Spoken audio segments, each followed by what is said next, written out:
Town committee बुलड़ी Shah करीम के मुलाज़िम नज़ीर मल्ला की अगवाणी में टाउन कमेटी गेट का प्रेस क्लब ताईं एहतजाजी मुज़ाहिरो कियो वियो आहे। ही मुज़ाहिरो कंदे प्रेस क्लब बुलड़ी शाह करीम पहुता आहिनि। इन्हनि खां पुछंदासीं त इन्हनि जो छा चवणु आहे।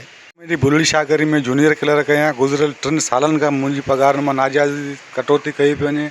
उन लाइ करे ज़िले टंडो मोहम्मद ख़ान जी पीपल्स पार्टी आला क़यादत खे ऐं सिंध गवर्नमेंट के अपील तो करियां त महिरबानी करे असांजो मसलो हल कयो वञे। टाउन कमेटी जा ऑफिसर को भी हिते कोन्हे को।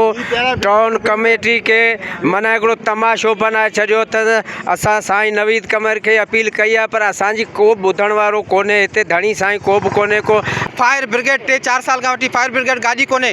शहर में वॾा वॾा हादसा थियनि मगर फायर ब्रिगेड गाॾी हिननि कबाड़ो में ॾेई छॾियो आहे। को बि गाॾी हिते कोन्हे। लोडर खपाए छॾियूं, ट्रैक्टर खपाए छॾियूं। शहरवासियुनि सां वॾे में वॾी हिकिड़ी वेदन कयो पियो वञे।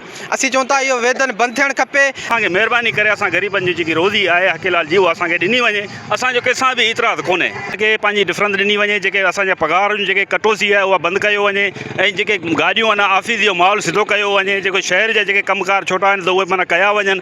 ऐं छा आहे की बुलड़ी शाह करीम अहिड़ो शहर आहे, उन में छा कयो वियो आहे? कुझु ई कोन कयो वियो आहे, रुॻी फुर लुट आहे। ऐं जेकी ग़रीब आवाम आहे त उहो रोडनि ते आहे। जेके आहिनि मनपसंद माण्हुनि उन्हनि खे सभु कमकार थियनि पिया। कैमरा टीम सां गॾु उस्मान पंवर, KTN न्यूज़, बुलड़ी शाह करीम।